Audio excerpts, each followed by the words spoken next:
생활법률 시간입니다. 사회 문제로 대두된 딥페이크 성범죄 방지를 위한 법 개정안이 국회를 통과했습니다. 하지만 딥페이크 성범죄를 근절하기에는 부족함이 있다는 시각도 있는데요. 오늘 최정훈 변호사와 함께 딥페이크 성범죄 방지법에 대해서 이야기 나눠보겠습니다. 안녕하십니까? 안녕하세요.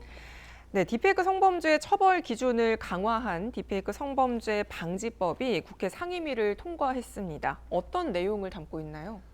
네, 성폭력 범죄의 처벌 등에 관한 특례법, 성폭력 방지 및 피해자 보호 등에 관한 법률, 아동 청소년의 성보호에 관한 법률 각 개정안을 일컫는 딥페이크 성범죄 방지법은 2024년 9월 24일 여성가족위원회를 통과한 후 9월 26일 본회의에서 가결되었는데요. 네. 구체적인 내용을 살펴보면 성폭력 범죄의 처벌 등에 관한 특례법 일부 개정안은 인공지능 기술을 활용해 사람의 얼굴, 신체, 음성을 가공한 딥페이크 등 허위 영상물을 근절하려는 취지인데 허위 영상물의 편집, 반포 등의 법정형을 불법 촬영물과 같도록 상향하고 법의 사각지대인 허위 영상물 등을 소지, 구입, 저장, 시청한 자를 처벌하도록 했으며 촬영물, 편집물, 복제물 등을 이용해 협박, 강요한 자에 대해서도 처벌 규정을 마련했습니다.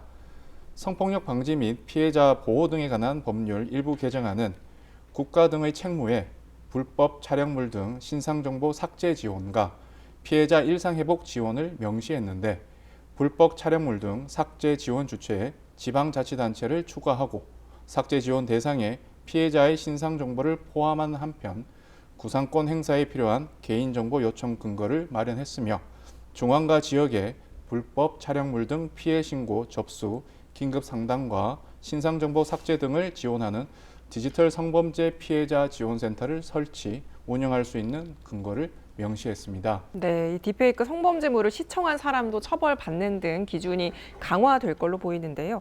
사실 피해자들이 가장 두려워하는 게 유포일 텐데 딥페이크가 유통되는 포털 플랫폼에 대한 규제는 빠져 있다고요? 네, 포털 플랫폼을 규제해서 딥페이크 허위 영상물을 예방할 필요가 있다고 국회 등에서 각종 토론회가 열리고는 있지만 아직까지 포털 플랫폼에 대한 직접적인 규제는 없는 것으로 보이는데요. 네. 다만 21대 국회 때 발의됐다가 폐기된 정보통신망법 일부 개정안에는 정보통신망을 통해 공개되는 딥페이크 영상에 워터마크 표시를 의무화하고 이를 지키지 않을 시 과태료를 부과하는 한편 해당 영상을 삭제할 수 있도록 하는 내용이 담겨 있었습니다. 네. 미국은 지난해 10월 인공지능 생성물임을 인식할 수 있도록 워터마크를 의무화하는 내용의 행정명령을 발표했고 유럽연합은 지난 2월 시행한 디지털 서비스법에서 인공지능 생성 콘텐츠에 라벨을 부착하고 딥페이크 탐지 방법 교육을 제공하도록 명시했고 이를 위반할 경우 최대 6%의 과징금을 부과할 수 있도록 되어 있습니다.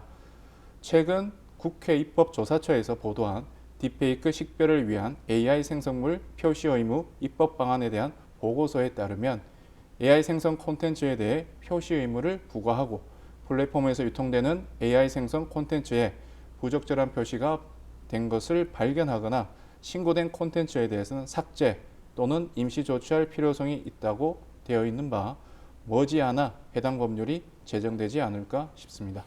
네, 또 눈여겨볼 점은 딥페이크 성범죄물을 제작, 유포한 피해자 중 80%가 10대 청소년이라는 건데요. 이 중 촉법 소년의 경우 솜방망이 처벌에 그칠 수 있어서 2차 가해에 대한 우려가 나오고 있습니다. 통상 어떤 처벌을 받게 되나요? 네, 14세 미만의 자는 형사처벌되지는 않지만 소년법에 따라 보호처분을 받게 됩니다. 네. 형벌법령에 저촉되는 행위를 한 10세 이상, 14세 미만인 촉법 소년의 경우 소년부 보호 사건으로 처리되어 1호부터 10호까지 보호 처분을 받게 되는데 소년부 판사가 보호 사건을 심리한 후 각 사안마다 달리 보호 처분을 내리게 되는데 재질이 중하면 중할수록 더 중한 보호 처분이 나가게 됩니다. 네, 그렇군요. 때문에 촉법 소년의 연령을 낮추자는 형법 일부 개정안도 국회에서 발의된 상태인데요. 이 부분 외에 변호사님께서 보시기에 추가로 논의되면 좋을 것 같은 사안이 있을까요? 네, 딥페이크 성범죄를 비롯한 각종 소년 범죄에 대한 대응 방안으로 형사 미성년자 및 촉법 소년의 연령을 하향시켜서 처벌을 강화하는 것도 하나의 방법이겠지만 처음부터 관련된 범죄를 저지르지 않도록 교육을 통해 인식을 개선시키는 것도 중요하다고 생각합니다. 네. 제가 요즘 초, 중, 고등학생을 대상으로 5대 폭력 예방 법교육을 하고 있는데 Q&A 시간에 질문을 받아보면 딥페이크를 비롯하여 여러 범죄들의 경우 단순히 친구들 간의 장난이라고 쉽게 생각하는 경향이 있는데 엄연히 범죄에 해당될 수 있다는 인식을 학생들에게 심어주는 것이 좋을 것 같습니다. 게다가 처음 범죄를 저지르지 않는 것도 중요하지만 범죄를 저지른 사람이 재범하지 않는 것 또한 중요하므로 처벌의 실효성을 높이고 재범률을 낮추는 논의도 필요할 것으로 보입니다. 네, 알겠습니다. 네, 오늘 최정훈 변호사와 함께 딥페이크 성범죄 방지법에 대해서 이야기 나눠봤습니다. 오늘 말씀 잘 들었습니다. 고맙습니다.